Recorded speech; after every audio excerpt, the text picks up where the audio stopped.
ಬೆಂಗಳೂರಲ್ಲಿ ಸರ್ಕಾರದ ಎಡವಟ್ಟಿಗೆ 7 ಜನ ಪ್ರಾಣ ಕಳೆದುಕೊಂಡಿದ್ದಾರೆ.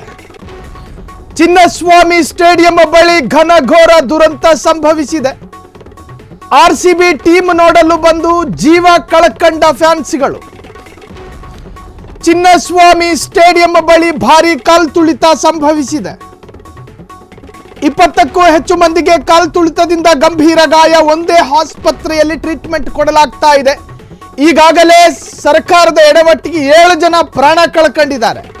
ಚುಳು ಚುಳು ಯೌವನದ ಯುವಕರು. ಚಿನ್ನಸ್ವಾಮಿ ಸ್ಟೇಡಿಯಂ ಬಳಿ ಇದು ಘನಘೋರ ದುರಂತ.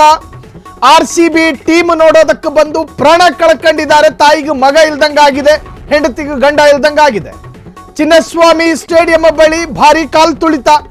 ಸಾವಿನ ಸಂಖ್ಯೆ ಕ್ಷಣ ಚಿತ್ತಂ ಕ್ಷಣ ಪಿತ್ತಂ ಅನ್ನೋ ಹಾಗೆ ಕ್ಷಣ ಕ್ಷಣಕ್ಕೂ ಸಾವಿನ ಸಂಖ್ಯೆ ಏರಿಕೆ ಆಗೋ ಸಾಧ್ಯತೆಗಳಿದಾವೆ. ಅಭಿಮಾನಿಗಳನ್ನ ನಿಭಾಯಿಸಲಾಗದೆ ಸರ್ಕಾರ ಎಡವಟ್ಟು ಮಾಡಕತ್ತ. ಬೆಂಗಳೂರಲ್ಲಿ ಸರ್ಕಾರದ ಎಡವಟ್ಟಿಗೆ 7 ಜನ ಪ್ರಾಣ ಕಳೆದುಕೊಂಡಿದ್ದಾರೆ. ಚಿನ್ನಸ್ವಾಮಿ ಸ್ಟೇಡಿಯಂ ಬಳಿ ಘನಘೋರ ದುರಂತ. ಸಾವನ್ನಪ್ಪಿರೋ ಯುವಕರು ವಯಸ್ಸು ಕೇಳಿದ್ರೆ ದಂಗಾಗ್ತೀರಿ. ಸಣ್ಣ ಸಣ್ಣ ಪ್ರಾಯದ ಬದುಕಿ ಬಾಳಬೇಕಾದ ಯುವಕರು ಆರ್ಸಿಬಿ ಅಂಧಾಭಿಮಾನಕ್ಕೊಳಗಾಗಿ ಪ್ರಾಣ ಕಳ್ಕೊಂಡಿದ್ದಾರೆ. ಆರ್ಸಿಬಿ ನಮ್ಮ ಎಮೋಷನಲ್, ನಮ್ಮ ಭಾವನೆ ಎಲ್ಲವೂ ಹೌದು, ಸತ್ಯ. ಪ್ರಾಣ ಹೋದ್ರೆ ಆರ್ಸಿಬಿ ಕೊಡ್ತಾರ ಪ್ರಾಣನ?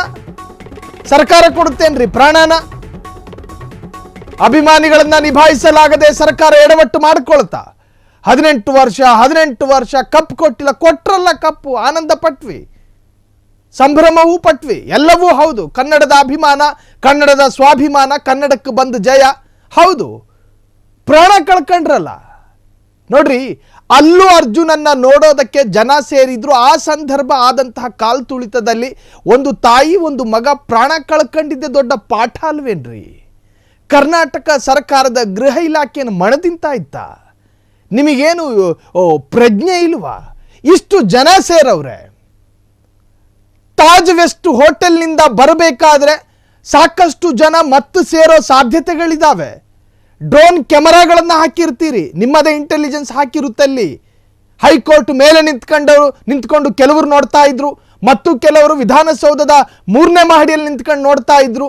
ಸಾಕಾಗ್ತಾ ಇಲ್ಲ, ಜನ ನಿಂತ್ಕೊಂಡು ನೋಡೋದಕ್ಕೆ ಜಾಗ ಇಲ್ಲ ಅಂತ ಗೊತ್ತಾದಾಗ ಜನ ಏಕಾಏಕಿ ನುಗ್ಗುತ್ತಾರೆ ಅನ್ನುವಂಥ ಪ್ರಜ್ಞೆ ಬೇಡ ನಿಮಗೆ? ಇದೇನು ಮೊದಲ ಕಾರ್ಯಕ್ರಮನ ನೀವು ನೋಡ್ತಾ ಇರೋದು? ನೀವು ಮೊದಲ ಕಾರ್ಯಕ್ರಮ ನೋಡ್ತಾ ಇರೋದು. ಇದಕ್ಕೆ ಸರ್ಕಾರದ ವಕಾಲತ್ತು ಬೇರೆ. ಸರ್ಕಾರವೇ ಅಧಿಕೃತವಾಗಿ ಆಯೋಜನೆ ಮಾಡಿಕೊಂಡವರ ಹಾಗೆ ಸರ್ಕಾರವೇ ಎಲ್ಲ ಸಿದ್ಧತೆಗಳನ್ನು ಮಾಡಿಕೊಳ್ತು. ಆಗ ಬರುವಂತಹ ಜನರಿಗೂ ಕೂಡ ಅದೊಂಥರದ ಕಾನ್ಫಿಡೆನ್ಸ್ ಸಿಕ್ತು. ಸರ್ಕಾರನೇ ಮಾಡ್ತಾ ಇದೆ, ಹಾಗಾಗಿ ಹೆಂಗೆ ಬೇಕಾದರೂ ಹಂಗೆ ನುಗ್ಗಬಹುದು ಅಂತೇಳಿ. ಸರಿಯಾದ ನಾಕಾಬಂದಿ ವ್ಯವಸ್ಥೆ ಆಗಿದೆಯೇನ್ರಿ? ಅಲ್ಲಿ ವಿಜುವಲ್ಸ್ ಅಲ್ಲಿ ಎಲ್ರಿ ಕಾಣುತ್ತೆ ನಾಕಾಬಂದಿ? ಎಲ್ರಿ ಇದೆ ನಾಕಾಬಂದಿ? ಬೆಂಗಳೂರಿನ ಪೊಲೀಸರನ್ನ ಹೊರತುಪಡಿಸಿ ಉಳಿದ ಯಾವ ತುಕುಡಿಗಳು ಕೂಡ ಅಲ್ಲಿಲ್ಲ. ನಿಮ್ಮ ವೈಫಲ್ಯ ಎದ್ದು ಕಾಣ್ತಾ ಇದೆ. ಜನ ನಾಳೆ ನುಗ್ಗುತ್ತಾರೆ ನಿಮ್ಮ ಮನೆಗೆ. ಇವತ್ತು ಕಾರ್ಯಕ್ರಮಕ್ಕೆ ನುಗ್ಗದಂಗೆ ಪೋಷಕರು. ಚಿನ್ನಸ್ವಾಮಿ ಸ್ಟೇಡಿಯಂ ಬಳಿ ಕಾಲ್ತುಳಿತ ಆಗ್ತಾ ಇದೆ. 7 ಸಾವುಗಳಿಗೆ ಹೊಣೆ ಯಾರು? ಮಗನನ್ನ ಕಳೆದುಕೊಂಡ ತಾಯಿಗೆ ಉತ್ತರ ಕೊಡೋದಕ್ಕೆ ಸಾಧ್ಯನಾ ಆರ್ಸಿಬಿಯ ಕ್ಯಾಪ್ಟನ್? ಇದು ರಾಜ್ಯ ಸರ್ಕಾರದ ವೈಫಲ್ಯನ ಅಥವಾ ಆರ್ಸಿಬಿಯ ಮೇಲಿರ್ತಕ್ಕಂತಹ ಅಂಧಾಭಿಮಾನನ? ಇಷ್ಟು ಜನ ಬರುವ ಅಂದಾಜು ಇರಲಿಲ್ವಾ? ಏನು ಮಣ ತಿಂತಿತ್ತ ಗೃಹ ಇಲಾಖೆ? ಜನಕ್ಕೆ ತಕ್ಕಂತೆ ಯಾವುದೇ ಸಿದ್ಧತೆ ಮಾಡಿರಲಿಲ್ವಾ? ಸೂಕ್ತ ಭದ್ರತಾ ವ್ಯವಸ್ಥೆಯನ್ನ ಮಾಡಿರಲಿಲ್ವಾ? ಹುಟ್ಟಿಕೊಂಡಿವೆ ಹಲವು ಪ್ರಶ್ನೆ, ಉತ್ತರ ಕೊಡಿ. ಕೊಡ್ಲೇಬೇಕು ನೀವು ಯಾರು ಪ್ರಶ್ನಾತೀತರಲ್ಲ, ಎಲ್ಲರೂ ಪ್ರಶ್ನಾರ್ಹರೇ. ಚಿನ್ನಸ್ವಾಮಿ ಸ್ಟೇಡಿಯಂ ಬಳಿ ಕಾಲ್ತುಳಿತ ಸಂಭವಿಸ್ತಾ ಇದೆ. 7 ಸಾವುಗಳಾಗಿದೆ. ಅದಕ್ಕೂ ಹೊಣೆ ಯಾರು? ಇನ್ನೂ ಸಾವಿನ ಸಂಖ್ಯೆ ಜಾಸ್ತಿಯಾಗೋ ಸಾಧ್ಯತೆಗಳಿದೆ. ಇದು ರಾಜ್ಯ ಸರ್ಕಾರದ ವೈಫಲ್ಯನ ಅಥವಾ ನಮ್ಮ ಜನರಿಗೆ ಬುದ್ಧಿ ಇಲ್ವಾ? ಇಷ್ಟು ಜನ ಬರುವ ಅಂದಾಜು ಇರಲಿಲ್ವಾ? ಕೇಳೋದೊಂದೇ, ಇಷ್ಟು ಜನ ಬರುವ ಅಂದಾಜು ಇರಲಿಲ್ವಾ? ಜನಕ್ಕೆ ತಕ್ಕಂತೆ ಯಾವುದೇ ಸಿದ್ಧತೆ ಮಾಡಿರಲಿಲ್ವಾ? ನಿಮ್ಮದೇ ಕಾಂಗ್ರೆಸ್ನ ಕಾರ್ಯಕ್ರಮವೊಂದು ಮೊನ್ನೆ ನಡೀತಾ ಇತ್ತು. ಪಾಪ SP-ಯನ್ನ ಬಲಗೈಯನ್ನ ಎತ್ತುಬಿಟ್ಟು ಒಡೆಯಕ್ಕೋದ್ರು ಸಿದ್ದರಾಮಯ್ಯ ಸಾಹೇಬ್ರು. ಯಾಕೆ ಹೇಳಿ? ಅಲ್ಲಿ ಯಾರೋ ಪ್ರತಿಭಟನೆಗೆ ಅಂತೇಳಿ BJP ಕಾರ್ಯಕರ್ತೆಯರು ಬಂದರು ಅನ್ನೋ ಕಾರಣಕ್ಕೋಸ್ಕರ ಬರೀ 3 ಜನ ಅವ್ರು ಬಂದಿದ್ದು. ನಿಮಗೆ ಅಲ್ಲೆಷ್ಟು ಜನ ಸೇರಬಹುದು ಅನ್ನೋ ಅಂದಾಜು ನಿಮಗಿತ್ತು. ಆದರೆ ಇವತ್ತಾಗ್ತಾ ಇರೋದೇನು? ಕನ್ನಡದ ನಾಡ ಹಬ್ಬ ಇದು RCBಯ ಗೆಲುವಿದೆಯಲ್ಲ, ಕರ್ನಾಟಕದ ನಾಡ ಹಬ್ಬ, ನಾಡ ಉತ್ಸವದ ಹಾಗೆ ನಡೀತಾ ಇದೆ. ಇದಕ್ಕೆ ಎಷ್ಟು ಜನ ಬರ್ಬೋದು ಅನ್ನೋ ಅಂದಾಜಿಲ್ವೇನ್ರಿ ನಿಮಗೆ? ಬರೀ ಯುವಕರೇ ಬಂದಿರೋದಲ್ಲಿ, ಆವೇಶ ಭರಿತ ಯುವಕರು, ಯಾವ ವೃದ್ಧರು ಅಲ್ಲಿಲ್ಲ.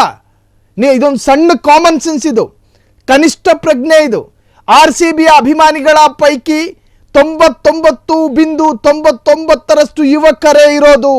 ಈ ಕಾರ್ಯಕ್ರಮಕ್ಕೂ ಬರಬಹುದಾಗಿದ್ದು ಯುವಕರ ದಂಡೆ ಅನ್ನೋ ಸಣ್ಣ ಕಾಮನ್ ಸೆನ್ಸ್ ಅನ್ನ ಮರೆತು ಅಗ್ರೆಸಿವ್ ಆಗಿರ್ತಾರೆ ಯುವಕರು. ತನ್ನ ತಾರೆಯರನ್ನ ನೋಡೋದಕ್ಕೆ ಎಲ್ಲಿಂದಲೂ ನೆಗೆಯಬಹುದಾದಂತಹ ಸಿದ್ಧತೆಯಲ್ಲಿ ಯುವಕರು ಇರ್ತಾರೆ. ಇಷ್ಟು ಅಂದಾಜು ಬೇಡ. ಲಾಠಿ ಚಾರ್ಜ್ ಆಯ್ತಲ್ಲಿ. ಲಾಠಿ ಚಾರ್ಜ್ ಯಾಕೆ ಮಾಡಿದ್ರಿ? ಲಾಠಿ ಚಾರ್ಜ್ ಮಾಡೋದಕ್ಕೂ ಕೂಡ ರೀತಿ ರಿವಾಜುಗಳಿಲ್ವಾ? ಅಷ್ಟು ಜನಸಾಗರ ಇತ್ತ? ಜನಪ್ರವಾಹ ಅಂತ ನಿರೀಕ್ಷೆ ಮಾಡಿದವರಿಗೆ ಎದುರಾಗಿದ್ದು ಜನಪ್ರಳಯ. ಲಾಠಿ ಚಾರ್ಜ್ ಮಾಡಿದಾಗ ಪ್ಯಾನಿಕ್ ಆಯಿತು. ಪ್ಯಾನಿಕ್ ಆದಾಗ ಜನ ಓಡಾಡೋದಕ್ಕೆ ಶುರು ಮಾಡಿದ್ರು. ಎದ್ನೋ ಬಿದ್ನೋ ಅಂತ ಕೆಳಗೆ ಬಿದ್ದವನ ಎದೆ ಮೇಲೆ ಕಾಲಿಟ್ಟು ಓಡುವಂತಹ ದೃಶ್ಯಗಳು ವ್ಯಕ್ತವಾಗಿದೆ, ಹರಿದಾಡ್ತಾ ಇದೆ. ಪೊಲೀಸರ ಲಾಠಿ ಚಾರ್ಜ್ ನಿರ್ಧಾರವು ಸಾವಿಗೆ ಕಾರಣವಾಯಿತಾ, ಅಥವಾ RCBಯ ಮೇಲಿನ ಅಂಧಾಭಿಮಾನ? ಅಭಿಮಾನ ಬೇಕು, ಹೌದು. ಒಂತರಹದ ನಾಡ ಉತ್ಸವದ ಹಾಗೆ RCB ಕಪ್ಪು ಗೆದ್ದಿದ್ದು ಪ್ರತಿ ವರ್ಗದ, ಪ್ರತಿ ವ್ಯಕ್ತಿಯ ಆನಂದಕ್ಕೂ ಕಾರಣವಾಗಿದೆ. ಅದರಲ್ಲಿ ಸಂದೇಹ ಬೇಡ. ಹಾಗಂತ ಮೈ ಮರೆಯೋದಕ್ಕಾಗುತ್ತೇನ್ರಿ?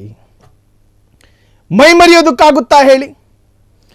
ಕಾಂಗ್ರೆಸ್ ಕಾರ್ಯಕ್ರಮ ನಡೆದ್ರೆ ಅದಕ್ಕೆ ಸೂಕ್ತ ಭದ್ರತೆಯನ್ನು ಕೊಡುವಂತಹ ಎಲ್ಲ ತರಹದ ಮನಸ್ಥಿತಿ ಇರ್ತಕ್ಕಂತಹ ಸರ್ಕಾರ ಇವತ್ತು RCBಯ ಸಂಭ್ರಮ ಕಾರ್ಯಕ್ರಮದಲ್ಲಿ ಈ ತರಹದ್ದೊಂದು ದುರಂತ ಸಂಭವಿಸಬಹುದು ಎನ್ನುವಂತಹ ಒಂದು ಸಣ್ಣ ಪ್ರಿಕಾಷನ್ ನಿಮ್ಮಲ್ಲಿಲ್ಲ, ಸಣ್ಣ ಮುಂಜಾಗ್ರತಾ ಕ್ರಮದ ಯಾವ ಕ್ರಮವೂ ನಿಮ್ಮಿಂದ ವ್ಯಕ್ತವಾಗಲಿಲ್ಲ ಅನ್ನೋದಾದ್ರೆ ಇದು ನಿಮ್ಮ ವೈಫಲ್ಯ ತಾನೆ. ಲಿಟ್ರಲಿ ನೀವು ಎಡವಿದ್ದೀರಿ. ಅಕ್ಷರಶಃ ಸರ್ಕಾರ ಇದರಲ್ಲಿ ಎಡವಿದೆ, ಅದರಲ್ಲಿ ಯಾವ ಸಂದೇಹವೂ ಬೇಡ. ಜೋಬಿ ಕೈ ಹಾಕೊಂಡು ಇವತ್ತು ಬೆಳಿಗ್ಗೆ ಗೃಹ ಸಚಿವರು ಬಂದಿದ್ರು ಸ್ಥಳ ಪರಿಶೀಲನದ ಹೆಸರಿನಲ್ಲಿ.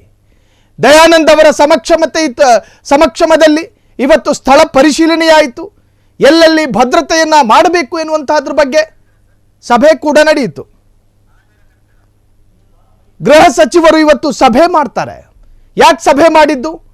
ಈ ತರಹದ್ದೊಂದು ಕಾರ್ಯಕ್ರಮವನ್ನ ಸರ್ಕಾರವೇ ಹಮ್ಮಿಕೊಂಡಿರಬೇಕಾದ್ರೆ ಗೃಹ ಸಚಿವಾಲಯ ಸಭೆ ಮಾಡುತ್ತೆ.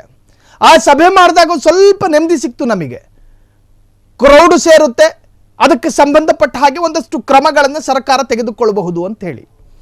ವಿಧಾನಸೌಧ ಮತ್ತು ಚಿನ್ನಸ್ವಾಮಿ ಎರಡು ಪ್ರದೇಶದ ಎಡೆಯಲ್ಲಿರ್ತಕ್ಕಂತಹ ಅಂತರ, ಆ ಅಂತರವನ್ನು ಸರ್ಕಾರ ಕ್ಯಾಲ್ಕುಲೇಟ್ ಮಾಡ್ತಾ ಈ ಎರಡು ಭಾಗದಲ್ಲಿ ಸಂಚರಿಸುವಂತಹ ಬಸ್ಗಳಿಗೆ ಪರ್ಯಾಯ ಮಾರ್ಗ ಹೌದು ಕಂಡುಕೊಳ್ತು. ಈ ಪರ್ಯಾಯ ಮಾರ್ಗ ಎಷ್ಟರ ಮಟ್ಟಿಗೆ ವೈಜ್ಞಾನಿಕವಾಗಿದೆ? ಒಂದು ವೇಳೆ ಈ ಮಾರ್ಗವನ್ನು ಬಿಟ್ಟು ಬೇರೆ ಮಾರ್ಗವನ್ನು ಉಪಯೋಗಿಸುವಂತಹ ಸಂಚಾರ ವ್ಯವಸ್ಥೆ ಆ ತರಹದ್ದೊಂದಾದಾಗ ಅಲ್ಲೇನಾದರೂ ದುರಂತ ಸಂಭವಿಸಬಹುದಾ? ಈ ಬಗ್ಗೆ ಏನಾದರೂ ಯೋಚನೆ ಮಾಡಿದ್ದೀರಾ? ಇವತ್ತಿನ ಅಪಘಾತದ ಅಂಕಿಅಂಶಗಳನ್ನು ನೀವು ತೆಗೆದು ನೋಡಬೇಕು. ಈ ಕಾರಣಕ್ಕೋಸ್ಕರವೇ ಅಪಘಾತಗಳಾಗಿದ್ದು ಇದ್ದಾವೆ. ಇನ್ನು ವಿಧಾನಸೌಧದ ಮುಂಭಾಗವೇ ಈ ಪರಿ ನೂಕುನುಗ್ಗಲಾದ್ರೆ ಇವತ್ತು ಸಂಜೆ ಚಿನ್ನಸ್ವಾಮಿಯಲ್ಲಿ ಮತ್ತೊಂದು ಸಂಭ್ರಮ ಆಚರಣೆಯಂತೆ. ಸ್ವಾಮಿ, ನಿಮ್ಮ ಸಂಭ್ರಮ ಆಚರಣೆಯ ಬಗ್ಗೆ ನಮ್ಮ ನಕಾರ ಇಲ್ಲ. ನಿಮ್ಮ ಸಂಭ್ರಮ ಆಚರಣೆಯ ಬಗ್ಗೆ ನಾವು ಆಕ್ಷೇಪವನ್ನೂ ವ್ಯಕ್ತಪಡಿಸೋದಿಲ್ಲ.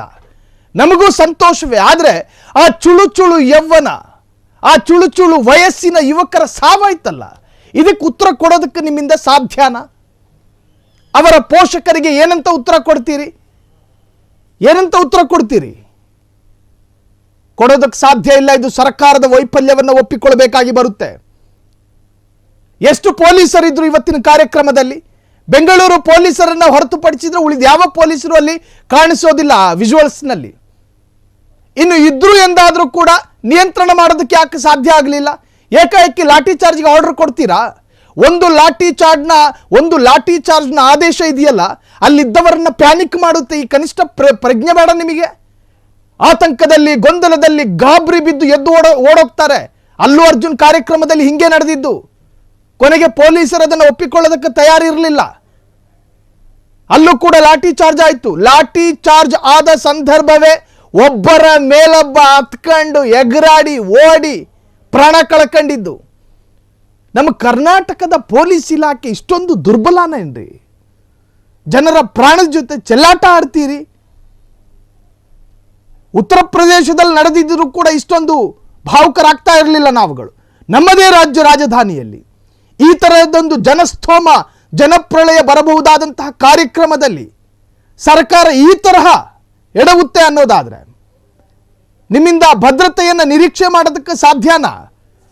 ಬೆಳಗಾವಿ, ದಾವಣಗೆರೆ, ಬೀದರು, ಗುಲ್ಬರ್ಗ, ಹಾವೇರಿ ನಾನಾ ಕಡೆಗಳ ವಿದ್ಯಾರ್ಥಿಗಳು ಇವತ್ತು ಆ ಕಾರ್ಯಕ್ರಮಕ್ಕೆ ಹೋಗಿದ್ದಾರೆ.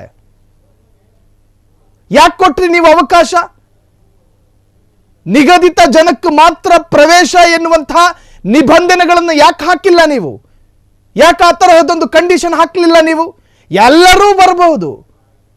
ತಾರೆಯರ ಮೇಲಿರ್ತಕ್ಕಂತಹ ಆಸಕ್ತಿಯನ್ನು ಹೊಂದಿರುವಂತಹ ಯುವಕರು ಎದ್ನೋ ಬಿದ್ನೋ ಅಂತ ನುಗ್ಗಿದ್ರು.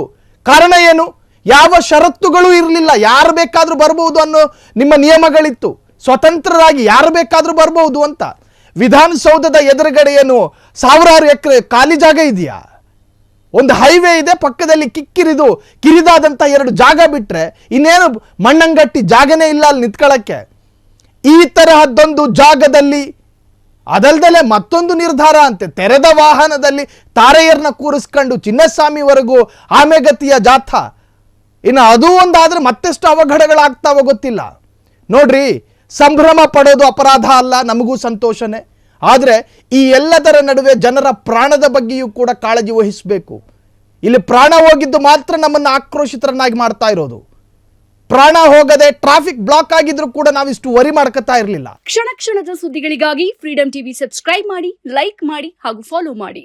ಹೊಸ ಸುದ್ದಿಗಳ ನೋಟಿಫಿಕೇಶನ್ಗಾಗಿ ಬೆಲ್ ಐಕಾನ್ ಮೇಲೆ ಕ್ಲಿಕ್ ಮಾಡಿ.